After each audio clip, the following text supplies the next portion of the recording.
los dedos, soy el Dr. Cerebroder. En el episodio pasado estuvimos analizando propagandas de helados desde el punto de vista identitario. El tipo de reflejo de los peruanos que hay en las propagandas, cómo trabajan y qué tanto están ayudando o no a desenredar la identidad nacional. En las propagandas se puede analizar la raza con todos sus componentes que en el Perú son, como hemos hablado en otros videos, un constructo que incluye toda una cultura. El sociólogo Charles Wagley, quien hizo estudios sobre todo en el Brasil, acuñó el término de raza social. El mestizaje, tanto a nivel racial como cultural, ha hecho que el referente biológico se difumine, que sea más bien un compuesto. Y sin embargo, hay categorías como negro, indio, mulato, cholo, que son construidas en algunas medidas socialmente. En este episodio vamos a profundizar en otras dimensiones que también pueden analizarse a nivel identitario en relación con el mercado de los helados. El peso de D'Onofrio en la vida peruana y en el imaginario peruano es muy grande.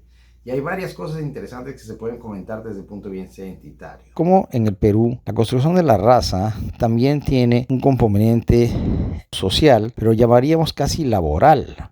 ¿Desde qué perspectiva nos interesa analizar esto? Por la manera como la sociedad se ha estratificado en el Perú, según la función que han tenido dentro del sistema económico las personas, y como esa función, digamos, esa estructuración y esa jerarquización ha estado ligada de alguna forma a ciertas razas que han ocupado los niveles altos o bajos, entonces de alguna forma se ha racializado ciertos oficios, ciertos trabajos. Y eso se puede ver muy claro cuando la gente habla, por ejemplo, de cara de cobrador de combi, la cara de empleada o de chofer, cara de guachimán. El heladero de D'Onofrio se ha convertido un poco en una estampa nacional también, una cierta imagen del cholo. ¿Cómo es el heladero de D'Onofrio? ¿Cómo se presenta? Es un ejército de heladeros como peones del ajedrez y peones en el sentido social también. Los consumidores blancos están siempre desesperados, muertos de calor, hermosos, sexys y glamurosos en la playa, y el heladero bajo el sol en su carretilla siempre es una presencia sonriente y siempre alegre. Es un estereotipo de lo que ha sido la posición del cholo en el país. Cholo sumiso, trabajador, apocado, infantilizado, humilde, que no tiene mayor visión de la vida más que satisfacer a sus patrones, cuyo horizonte no es más que servir. Todos tenemos una misión en la vida. La mía es que ningún peruano se quede sin su helado. Es interesante, por lo tanto, la familiaridad que ha adquirido el heladero de D'Onofrio y cómo se lo percibe. En esta propaganda de 2007 podemos ver cómo dos heladeros discuten un amor que han visto nacer, y son dos niños blancos que se enamoran y que tienen por lo tanto una emoción intensa. El heladero, que es accesorio, es quien le encuentra a otro heladero y de alguna manera están viviendo la vida de los que sí merecen vivir cosas intensas. Y esto es una figura clásica muy antigua, desde el medioevo, y en general siempre se ha analizado la figura del subordinado, la figura del empleado que vive la vida de sus patrones, que se enamoran, que viven, que tienen grandes historias, y él las vive como si fueran suyas desde su humildad, y de alguna manera se espera que él siempre esté ahí como haciéndole barra a los patrones y que ese sea su nivel de intensidad vital. Es un personaje secundario por naturaleza, por categoría social, pero siempre sonriente y siempre muy feliz, como la empleada perfecta, como lo que se espera de una empleada al estilo antiguo en el Perú, que es que sea parte de la familia y se esfuerce, digamos, por la familia y ame a la familia, pero que no es parte de la familia realmente. D'Onofrio depende de los carretilleros para llegar a todas las zonas, depende del esfuerzo extra del carretillero, que se va a meter por donde sea para llegar para vender un helado. Entonces, si se fijan en el modelo de negocios de D'Onofrio, su ventaja, entre otras, pero una de las ventajas grandes que tiene, que es su logística, está basada en el cholo trabajador, creativo, infatigable y contento de trabajar por poco, barato. Es como los engarces entre la economía legal y la economía informal, porque los carretilleros de D'Onofrio no son parte de los empleados de D'Onofrio, que le compran los productos y trabajan con distribuidoras incluso que son intermediarias. El trabajo del carretillero es informal, no tiene horario, no tiene, digamos, ningún tipo de cubrimiento, ni accidentes, ni ningún tipo, pero a la vez hay un cierto paternalismo, digamos, son sus carretilleros, un ejército de informales, pero en el fondo no trabajan para ellos. El símbolo de esta situación muy curiosa se dio cuando en 2009 D'Onofrio quiso hacer una oferta. Sin precisar, D'Onofrio dijo: todos los helados que tengan las carretillas por un sol. Hubo un día de escándalo y la imagen de Donofrio fue muy afectada. La demanda supera la oferta.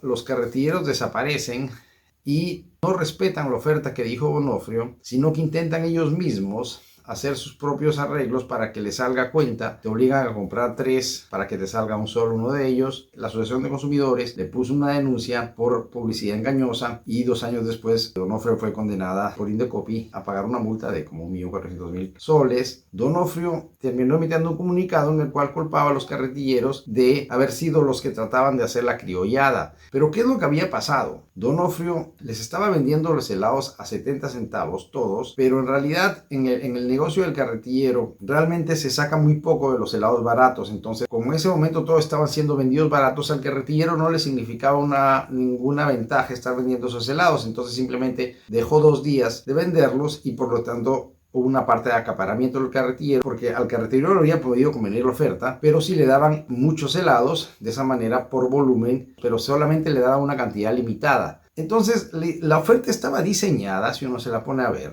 para que fuera el cholo barato, el carretillero, el que terminara pagando la oferta, porque era el que de alguna forma tenía que esos días ganar poca plata.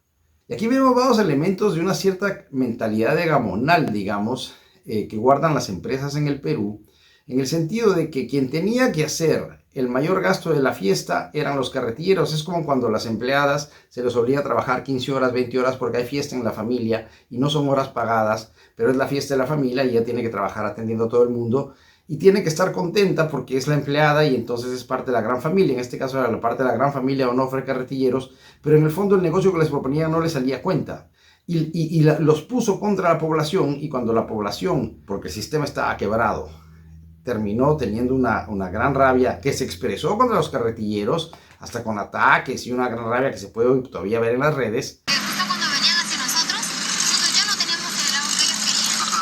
Le ofrecíamos lo que nosotros nada más teníamos, o barato, lo que realmente costaba un sol. Claro. Y decían, ¿por qué la Donofrio ha hecho eso? Y nos echaban la culpa a nosotros diciendo que nosotros somos vivos, que nosotros somos unas ratas, que nosotros nuestra mercadería lo escondemos. Aquí hay un imbricamiento entre la economía informal, que es el carretillero, y que es la base del modelo de negocios de Donofrio, el que sea barato, el que sea ultra trabajador, porque es un negocio propio en principio la carretilla, pero a la vez no se responsabiliza de ellos para todo lo negativo que podría traer.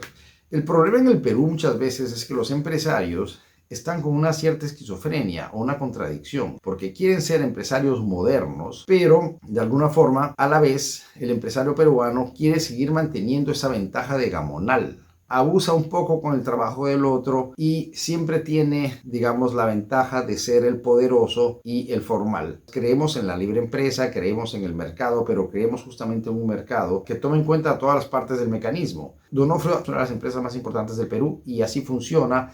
Y es abiertamente no regulado. Funciona gracias a ese modelo que mezcla lo informal con lo formal.